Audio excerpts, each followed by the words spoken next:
guys, and welcome to this video. So in today's video, I'm going to be doing a first impression and wear test of a bunch of drugstore makeup. Most of it's new, and then there's a couple thrown in there that are just new to me, but I know a lot of you guys have been interested in them as well, so I wanted to incorporate them into this try on haul, first impression, wear test type of video. If you guys like these types of videos, don't forget to give it a thumbs up and click that subscribe button and the little bell so that you're alerted when I upload new videos. But without further ado, let's go ahead and get into the first impressions. Okay, so I'm gonna go ahead and start this off with a brow product. This is brand new from L'Oreal. It's the Brow Stylist Shape and Fill, and this has a triangular tip, and I got mine in the shade 415, which is Brunette. So same packaging, but much thicker than the original, as you guys can see. This one has that very, very thin tip, whereas this one has more of a triangular tip that's much thicker. So it says to outline with the edge for precise lines, and then to shade with the flat side, and then detail using the tip. So you're supposed to use this flat side of the triangle for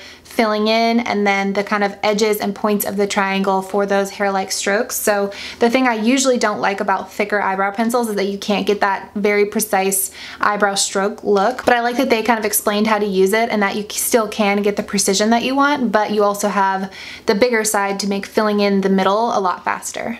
The color is a tad warmer than I typically go for. You can see it looks a little orangey, at least to me, right here in the center where I have more bare skin showing. But I love that it has a spoolie and that the edges kind of give you the precision that you want. My only concern is that obviously I just got it, so the edges were nice and sharp because it just came out of the package. So I'd be interested to see how well it works after those sharp edges are dulled just a little bit. Okay, so moving right along, we've got this new Maybelline Master Camo Crayon Corrector. And you guys know I did not like this. This is the Maybelline Master Camo Color Correcting Kit. So it's kind of in that same line. This formula was kind of greasy and oily.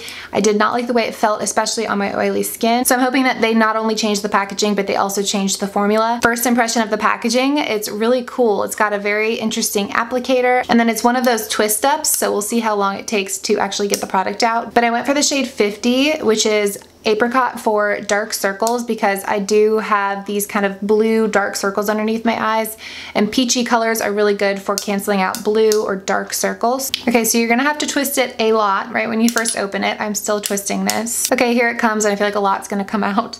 So I'm just gonna put this right here where I've got the really, really blue circles. And then right in here is quite blue as well, so I'm gonna put a little bit there.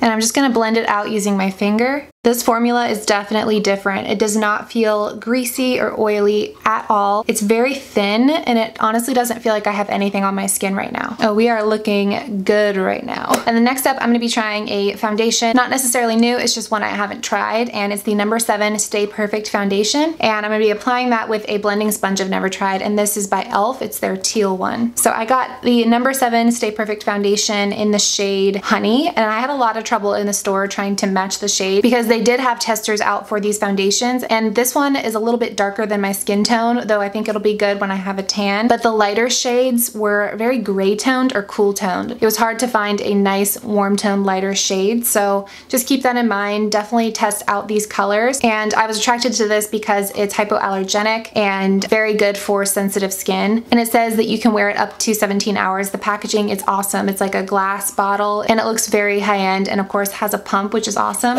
Okay, so I just wet the sponge, and it got significantly larger, and it feels pretty soft but still quite dense, so we'll see how it applies. And when I went to the bathroom, I looked at myself and kind of scared myself. I cannot wait to put concealer on over that orange. I'm just gonna pump some of this right on the back of my hand, and then go ahead and kind of pounce it on with the flat side of this sponge. Okay, I feel like that just soaked up every ounce of the product that I just picked up. Okay, I'm gonna need to get more foundation because, again, I feel like this sponge is just soaking it up. I can tell you guys right now, I am not going to recommend this sponge, but the actual foundation is applying beautifully. It looks very natural, though it is definitely a little bit too dark for me, but I'm going to take it down my neck and just even everything out. Okay, so that's the foundation on, taken down my neck. It's a little bit dark, but I think it looks really beautiful. I just went and looked at it in natural light, and it looks really natural. It looks like skin, but it is quite luminous, so I'm interested to see how that lasts on my oily skin. But this sponge, you guys, is a no-go for me. Look at all of that foundation in there. It's just not good. Okay, and it's finally time for concealer. So I'm gonna go in with my Lottie London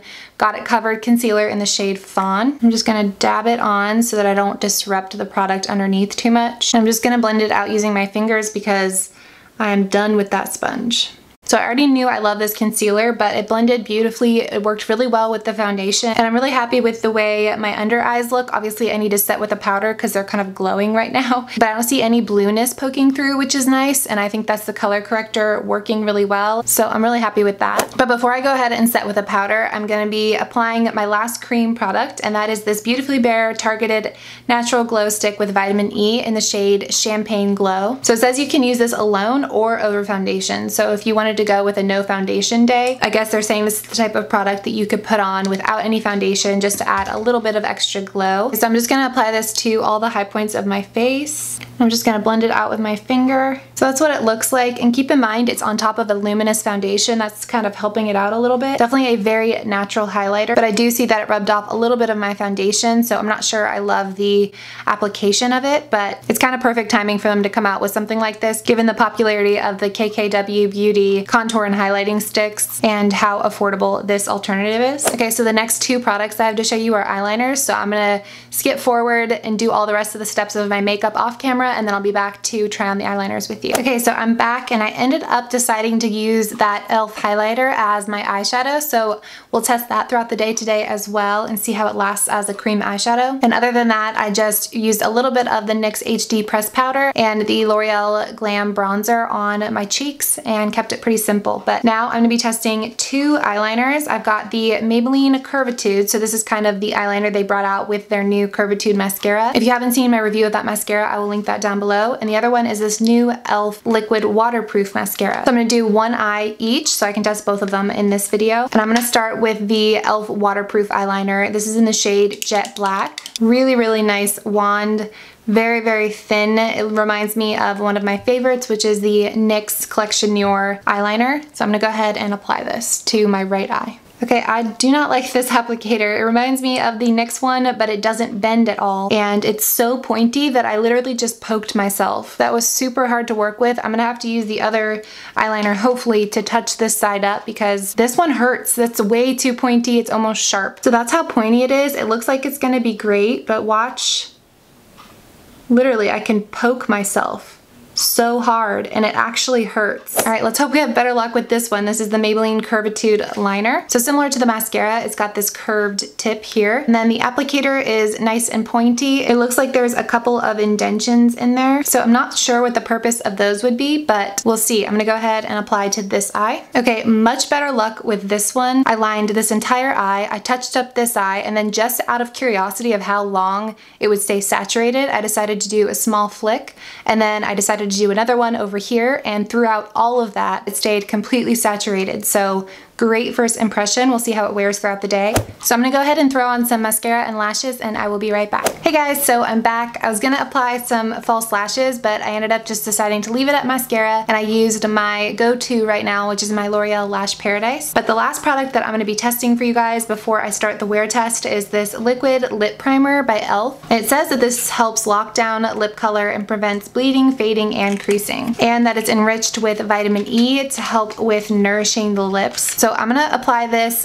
underneath one of my tried and true lip colors, which is the NYX Soft Matte Lip Cream, and this is in the shade London, just because I already know how this wears on its own, and that way I can see if this helps at all. So I'm gonna go ahead and apply this. It feels really nice and silky and moisturizing, but it says to allow to dry prior to applying lip color, so I'm gonna let it dry for a minute. It's definitely getting sticky right now.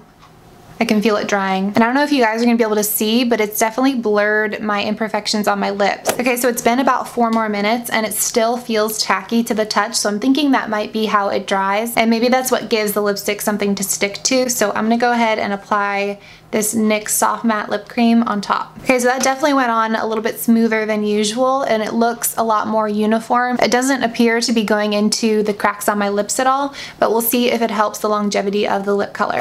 Okay, so I'm gonna wear this makeup throughout the rest of the day, and I'll be back at the end of it to give you guys an update on how everything wore, as well as my final thoughts. Hey guys, I am back and greasy as ever. Grease lightning, go grease. So obviously I got quite oily throughout the day. I'll get to that. I'm gonna go through all the products I applied and give you my final thoughts as well as an update on how it wore. So let's start first with this brow product. This is the L'Oreal Brow Stylist Shape and Fill. So my brows look pretty much the same as they did when I first applied. I'm happy with them. There's been no smudging. Everything has stayed intact, so no updates in terms of the wear test. My overall thoughts on this product are that if you are looking for maybe a dupe for one of your high-end brow products that's shaped in that triangular shape, this is a good one. I have nothing negative to say about the formula, the wear, or anything like that. However, I will say that this shape isn't my favorite. I'll most likely stick with the micro tip because I just prefer that shape for creating those brow-like strokes. This one did say you can use the edges of the triangle, but like I said, I can't imagine that they're gonna stay as sharp as they were when I first opened it. I think it'll get dulled down over time and just kind of be a thick pencil. So for that reason, I'm not going to recommend it to you guys unless you are looking for a brow product that's this shape. Maybe you like filling in your brows a little bit faster. You don't like doing those hair-like strokes. And if that's the case, then definitely give this a shot. But for me personally, I'm going to stick with the small one. Not to mention the micro version has 5 shade options and this one only has 3 and is $1 more. All right, next up is this Master Camo Crayon Corrector. This is in the shade Apricot.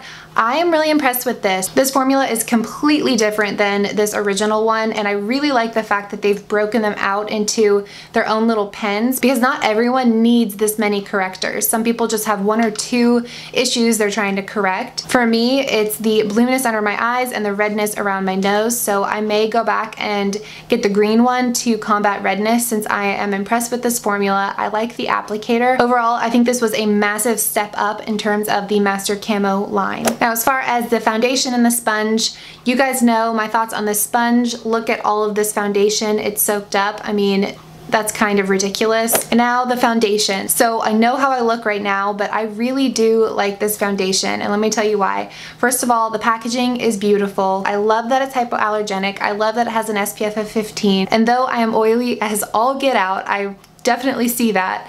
It is completely intact. It hasn't broken up anywhere, which is shocking for how oily I am. I would say this is the perfect foundation for someone that likes a light to medium coverage because that's what it gave me with a sponge. I assume if you use a brush, you'd get more of a true medium coverage. But this is for those of you that like that kind of not full coverage foundation, but not BB cream foundation, and a very luminous finish. So if you have dry skin, you might love this. I know they make another one that I also purchased for dry skin, which now I'm wondering why, because that's probably gonna make me even more oily, but I want to test it for my dry skin subscribers. But like I said, it's long lasting. It looks like skin, but if you have oily skin, you're gonna look like this at the end of the day. So I may give this another shot, maybe as my winter foundation. For my skin, having a luminous foundation in the heart of July is just not going to end well. So I am gonna hang on to this, and I would overall recommend it as a product. Okay, so onto this e.l.f. Targeted Natural Glow Stick. Again, this is in the shade Champagne Glow. It's lasted pretty well on my skin, though I'm sure it's hard to tell the difference between the oil and the glow right now, but I can still kind of see it on my skin. It is a very natural looking highlight, so if you like a blinding highlight, you're not gonna like this.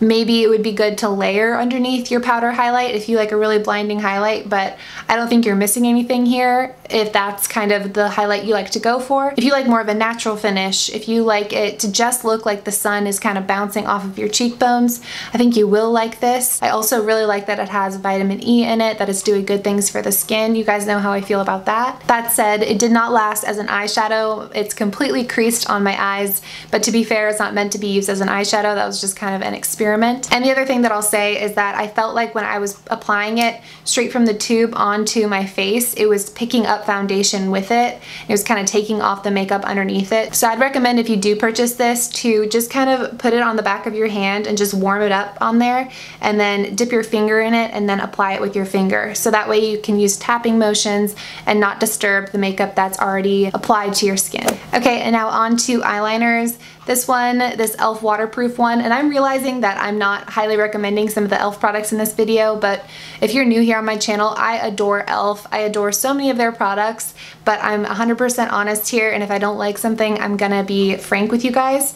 And this was one of those products. This waterproof eyeliner, the applicator on this is way too firm, and couple that with the fact that it's very, very thin. It's almost like a little needle, which is something you do not want anywhere near your eyes, and I would definitely not recommend this at all. On the other hand, this Curvitude eyeliner by Maybelline is probably my favorite thing out of this entire haul. The shape, I don't think it really did anything. I don't think it made it easier or harder, so I have nothing to say about that, but it stayed completely saturated the entire time I did both eyes and a wing, which is really impressive. I love the shape of the applicator, how fine the tip is and yet how bendy it is. So unlike the e.l.f. one, it does have that very fine tip, but it also gives a little. So when you push it down on your eye, you don't feel like you're poking your eye, you're just getting the precision that you want. So I would highly recommend this. This is one of my favorite eyeliners that I've tried recently by far. And then the last product from the haul is this e.l.f. clear lip primer. And as you guys can see, I do have some lipstick left over, but it's worn off quite a bit. Granted, it's been all day and I've eaten, so that's kind of to be expected, but I don't think the lip primer did much for prolonging the wear time of my lipstick. This lipstick's pretty good about sticking around either way, so I don't think it did anything there, but in terms of initial application and just kind of smoothing out and blurring my lips almost, I think it did make a difference, as you guys could see when I was applying it. But like I said, wear time, I don't think it made a big difference. So that is going to be it for this video. I really hope that you guys enjoyed it. If you did, don't forget to give it a thumbs up, and I'm gonna go wash my face now and get this foundation and oil off of my face, but I will see you guys in my next video. Thanks again for watching. Bye.